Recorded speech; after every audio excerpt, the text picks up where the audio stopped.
Hi, this is Scott Garibay, and this is my review of Black Panther 2018, the new Marvel superhero movie. And this video contains major spoilers for Black Panther 2018. All right, so this is my take on Black Panther. I thought it was a 5 out of 5 star movie. It's one of those most incredible Marvel movies I've ever seen. It's definitely top 5. I don't know where I would put it in, well over 17 Marvel movies now. But it was really, truly tremendous, and I thought it was fantastic. So I just want to talk a little bit about our experience going to see the film. So we saw it at a local theater right here, an AMC theater. I took the whole family, my wife, my youngest son, and my youngest daughter. My oldest daughter and my oldest son, my oldest daughter is in college, and my oldest son is just recently started his first job. And we missed having them with us, but but my son saw it on opening night. My oldest son saw it on opening night, which, I guess I'm raising them right? So, this is, now of course I saw it, so this opened on Thursday night. I saw it on Saturday morning. We went to see an 11:30 a.m. showing at a local AMC, and it was sold out. And I have not been to a sold out movie in this particular theater in easily 5 to 6 years. So it was really saying something that this sold out, because they have large theaters, and there was massive turnout for this movie, which really made me excited. I really, really love this movie. I thought it was incredible, just absolutely incredible film. And I just wanted to talk about my thoughts on the film, right? So one, I want to hit some big themes, and then I think maybe I'll go through the different areas. So one, I thought the first challenge between TChalla and M'Baku, who was the leader of the M'Baku, who was the leader of the specifically the Jabari tribe. The Jabari tribe were awesome. I really liked the Jabari tribe a lot.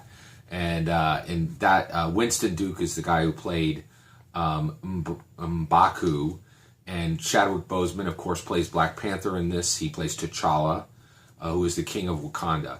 And man, it was just incredible. And that original fight was just so visceral. And, just like T'Challa gets stabbed with a spear. It was crazy, right? It was amazing. And I was so impressed with this film. So basically, really, really love this movie, and the direction it had, and it just started off with this, this tribal challenge. It was really, really cool. I really liked, I thought it was really interesting the way they talked about the vibranium being in the plants, right? And this heart-shaped herb that they used to give them power, and the way they showed when actually T'Challa would be given the juice of that heart-shaped herb, it would just like literally transform his body, and they were trying to get an idea of how much strength this came from. One of the things I want to say is I have intelligent children, but the more I live on this earth, the more I realize that came from my wife. She literally had to explain certain parts of this movie to me. Actually, I was talking with my son about it, and he explained that the reason why this vibranium, that it wasn't just the vibranium in these heart-shaped herbs, it was also that Bast had actually blessed them, right? Which is really, really fascinating and just incredible. All right, so the idea of the ancestral planes, holy cows. So, I'm a Dungeons & Dragons fan, of course, and both in Dungeons & Dragons and in Shadowrun, its major parts of the game are the astral plane. And I love just adding a single syllable and making it the ancestral plane. Maybe there's 2 syllables added in there. But the ancestral planes and the purpose that this served, where they would literally be like go into a vision state and they would talk to the dead. And that was like really, really incredible. Now, of course, I had some concerns around the idea of praise the ancestors. I will tell you right now, I think there were things in this movie that we've never seen in any Marvel film before. And in some ways, this film doesn't really look like a Marvel film like that I've ever seen. It was truly incredible. I mean, just amazing. Really, really something. Really, it is absolutely incredible. All right, so, but the ancestral planes And when T'Challa is talking to his father, when N'Jadaka, who was played so well by Michael B. Jordan, his other name is Killmonger, but he said, hey, that's not the name I go by. So in N'Jadaka, the main villain of the film, he speaks to his father as well, and just like the dichotomy between those two scenes was truly incredible. I was blown away by the acting in this, the blockbuster action, the production values. It was just a beautiful movie, and it had a lot of meaning as well, right? So, so on the ancestral plane, I loved when T'Challa's father said to him, it's hard for a good man to be king. And I really think there's a lot of wisdom in that. I think it is incredibly incredibly difficult for a good man to lead, right? And actually, I think right now, we're really seeing some struggles right here in America, right? One of the things that's even harder to lead is for a good man to even get into a position where he could lead.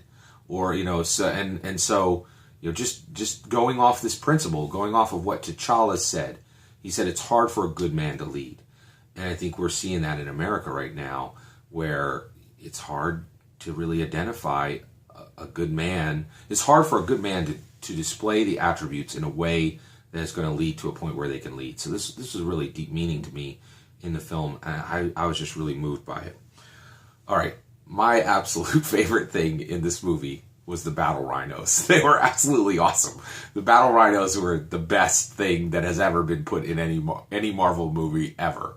They're just, what are you going to do? It's battle rhinos. So yeah, that's incredible. I really like the way they use sand as nanites in Wakanda. The technology in Wakanda is truly incredible.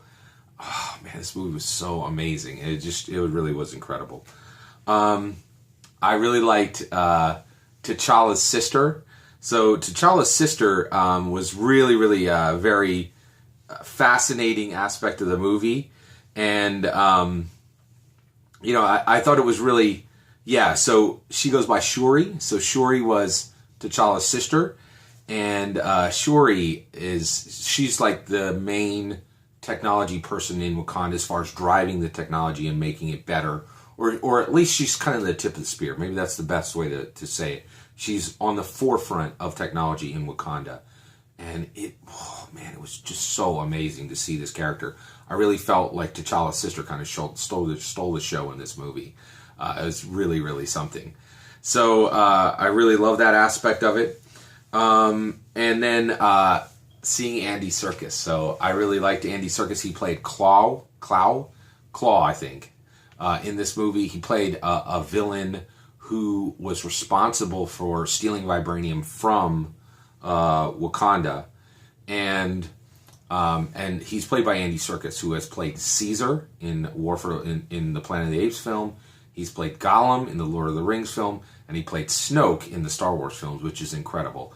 It was really nice to get to see him get to put his face on screen, and he was magnificent in this film. Really good. The acting in this just is incredible. I'm a huge fan of Angela Bassett from the days of Strange Days, and also right now 911, a television show where she's doing tremendous work. Angela Bassett is magnificent in this film. She just does such a great job. There's just so many amazing performances in this film. It was really incredible. Everett Ross is played, of course, by... So Everett Ross is, of course, played by Martin Freeman, who plays Watson and also plays Bilbo. I think he played Bilbo Baggins. No. He played Frodo. Excuse me. All right. And so, wait, no. Wow, he did play Bilbo. Boy, for the life of me, I'm pretty sure he played Bilbo. All right, so yeah, he played Bilbo. All right, so in the and actually in The Hobbit, so Martin Freeman played Bilbo in The Hobbit. He did a tremendous job with that. He was really fantastic in this film, and of course, he plays Watson on Sherlock, the new Sherlock show. Fantastic show, and he just does a great job here. There was just so many great performances in here. This movie just can be broken down in a lot of different levels. It had some really cool action scenes. I really like that. It said a lot about American society, which you really don't see that in Marvel films a lot, in my opinion. Particularly, I would say people who don't have access to resources in this as much in this nation. And so I thought, and I thought what it had to say was really, really interesting. So I love this film. I thought it was really, it was what we were looking for. I think this was a challenging movie to write, and Ryan Coogler, I think he did a great job writing this and directing this. I think he was the perfect choice. Actually, the lady who directed Selma, I'm absolutely flabbergasted that she turned down the opportunity to do this film. I don't know why she did that, especially seeing it now. I think Ryan Coogler knocked it out of the park, but I don't understand why anybody would have turned down the opportunity to direct this film. It was truly incredible. All right, so I really love the technology in Wakanda. It's just amazing. I loved and then let's talk about the villain. So I guess it's kind of crazy, but a lot of times in these films, my favorite part of the films are the villain, because the villain's got to be done right, especially nowadays. And I actually, at first, I did not get this. My wife had to explain what happened in this movie to me, and I'm going to give her full credit, because when I watched it, I was very concerned with what happened, right? So this movie, basically, it is discussing race, right, and the struggle that that African Americans have had in America. And so I think that was absolutely part of this film. I mean, it's being released in February in Black History Month, and I think it's part of that. It's now going to be part of Black History. And so here's my take on that, right? So I watched the movie, and I thought to myself, I was blown away. As a Marvel movie, it was just so different than any other Marvel movie, but absolutely meeting the quality of the other Marvel movies, which was really exciting. It established Black Panther as a powerful superhero.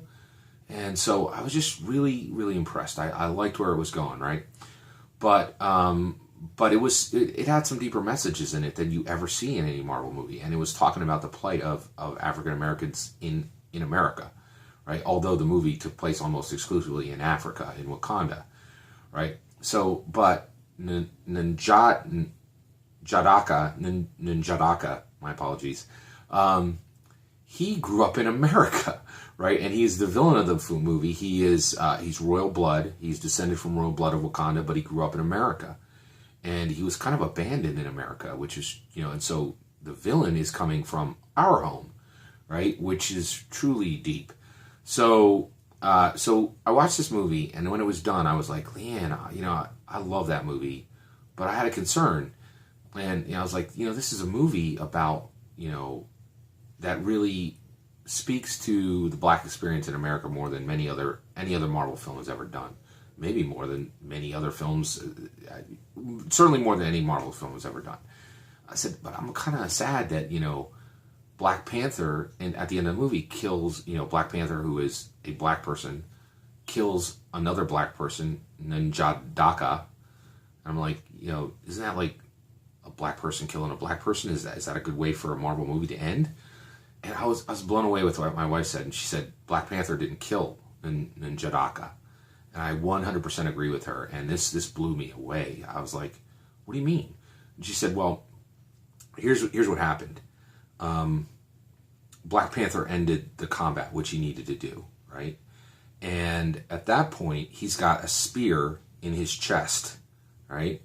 And, and then he talks with Black Panther, and Black Panther takes him out to see the sunrise on Wakanda, which was, important to him, and he wanted to see that, right? And this, okay, so, I'm an evangelical Christian, I'm American, I understand what happened with slavery in America to some extent, not fully, but I've studied it, and I think it's an atrocity that we are still reckoning with today, right? So Leanne explains to me that, that Black Panther has put this spear in Njadaka, but then he speaks with him and he says, hey, I can still heal you. You're here in Wakanda. We can heal you. We have incredible technology. Without saying it, he's implying we have incredible technology. We may be able to save you, right? So, and I think Black Panther, when he gave him that blow, knew that would stop him and there would be a chance to save him. So he didn't kill him, right? But then Injadaka, right, says what I think is the most important. It's the most important word spoken in the entire film. And he said, and so what he does is first, Injadaka pulls that spear out of his chest. And when he pulls that spear out of his chest, he kills himself because he takes away the option for him to be healed, right? So Injadaka kills himself. Black Panther didn't kill him. He stopped him in combat, and he gave him a blow that was near mortal, right? But could have been healed. There's a really good chance he could have been healed, right? But when Nanjadaka pulls that out of his chest, he is saying, he is ending his own life. And I thought that was, that takes away from a black person killing a black person at the end of a Marvel movie. That's not what's happening here, right? In my opinion, right?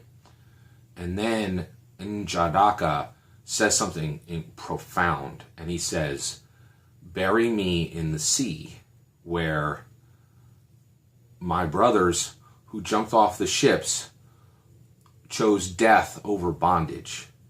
And I was stunned when I saw this in a Marvel movie, because this was speaking directly to the experience of slavery in America. And I was just, I have never seen anything like that in my life in a Marvel film. And it was the most important words in this film, and it truly impacted me. And because we are still reckoning with that and that history, and and it really made me think of that. And there were people that had to make that choice, and I've never been to a Marvel movie that made me think about the history of my own nation in this way. And this is truly an incredible film, and you should go see it 7 times. Thank you.